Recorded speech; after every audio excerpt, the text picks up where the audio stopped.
नमस्कार। कभी सोचा है कि ये जो दुनिया हमें अपने चारों तरफ दिखती है, इतनी सारी अलग अलग चीजें, लोग, विचार, ये सब इतना बटा हुआ क्यों लगता है?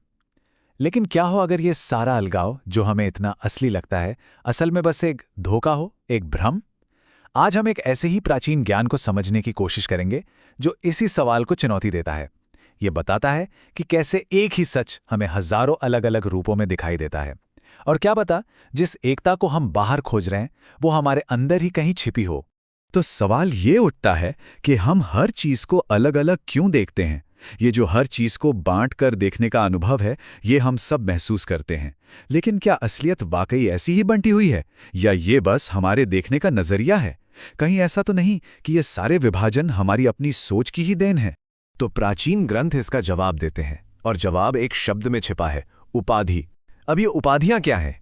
इन्हें आप ऐसे समझिए जैसे ये कुछ फिल्टर्स हैं या लेबल्स हैं जो हम हर चीज पर चिपका देते हैं।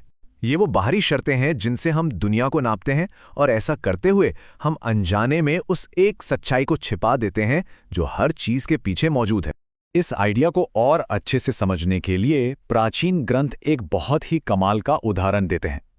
चलिए आकाश की मिसाल से समझते हैं कि कैसे कोई एक चीज जो कभी बट ही नहीं सकती, हमें टुकड़ों टुकड़ों में बंटी हुई दिखाई दे सकती है। इस पूरी बात का सार इसी श्लोक में है।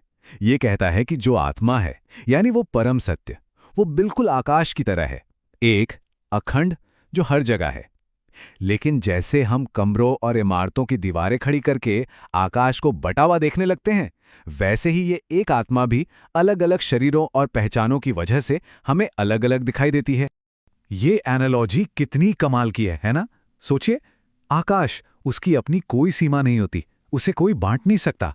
फिर भी हम दीवारें खड़ी करते हैं और एक भ्रम पैदा कर लेते हैं कि ये मेरे कमरे का आकाश है और वो बाहर का आकाश।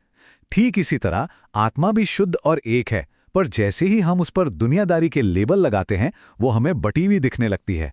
पर एक पल के लिए सोचिए, क्या कोई दीवार सच में आकाश को बांट सकती है? नहीं ना। वो तो बस एक इल्यूजन, एक भ्रम पैदा करती है। लेकिन इस पूरे खेल के पीछे है कौन? ये सारा भ्रम पैदा कौन कर रहा है? ग्रंथ हमें एक बहुत ही दिलचस्प मोड़ पर ले जाते हैं और हमारी इस गलतफहमी के सोर्स को एक ऐसे धोखेबाज के रूप में दिखाते हैं जिसने सब कुछ अपने काबू में कर लिया है। यहां एक शब्द आता है, ऋषिकेश। इसे तोड़कर समझते हैं। ऋषिक यानी हमारी इंद्रियां, और ईश यानी उनका स्वामी, उनका कंट्रोलर। तो इसका सीधा सा मतलब हुआ इंद्रियों का स्वामी, वो दिव्य शक्ति जो हमारी इंद्रियों को चलाती है। ये तो हुआ इसका पहला सीधा साधा मतलब। लेकिन कहानी यहीं खत्म नहीं होती। यहीं पर भाषा की असली गहराई पता चलती है। इसी शब्द में एक और बहुत गहरा मतलब छिपा है। इसकी जो मूल धातु है ह्रय, उसका एक मतलब लूटना या चोरी करना भी होता है। अब ये बड़ा अजीब सवाल खड़ा करता है कि हमारी इंद्रियां आखिर लूट क्या रही हैं? और बस यहीं से पूरी कहानी पलट जाती है। सोचिए, असली मालिक की जगह एक धोखेबाज ने ले ली है, और वो है हमारा ईगो, हमारा अहंकार।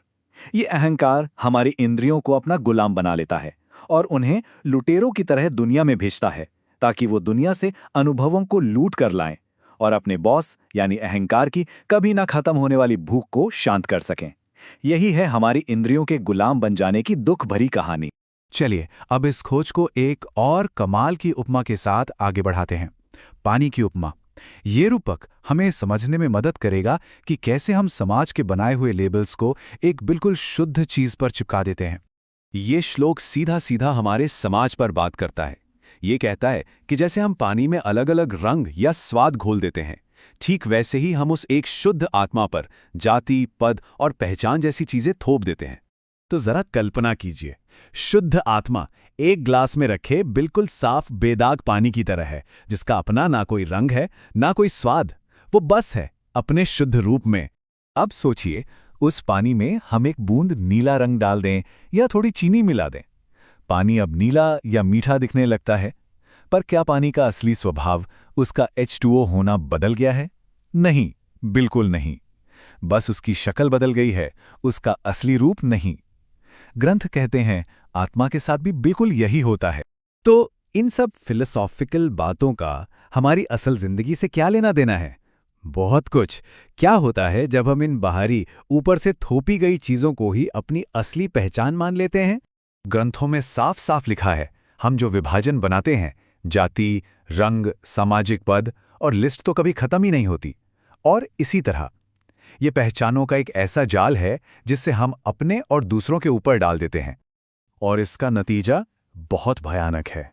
जब हमारा ईगो इन बाहरी पहचानों से गहराई से जुड़ जाता है तो जन्म होता है दुश्मनी का, नफरत का और यहां तक कि जंग का। ये जो बंटवारे वाली सोच है, इसने हमारे समाज को जो दर्द दिया है वो एक दुखद हकीकत है। और ये दर्शन हमें उस कड़वे सच का सामना करने पर मजबूर करता है।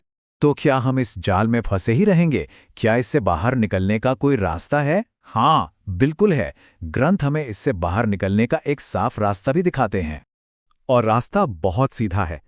इन उपाधियों को, इन झूठे लेबल्स को हटाना होगा। जब हम दीवारों को गिरा देते हैं तो हमें एहसास होता है कि आकाश तो हमेशा से एक ही था। जब हम पानी से रंग निकाल देते हैं तो उसकी असली शुद्धता दिख जाती है। ठीक वैसे ही जब हम इन थोपे हुए भेदों को मिटा देते हैं तो ये विविधता का भ्रम गायब हो जाता है और उसके पीछे छिपी एकता सामने आ जाती है। और ये सब हमें एक बहुत बड़े, बहुत गहरे सवाल पर लाकर छोड़ देता है।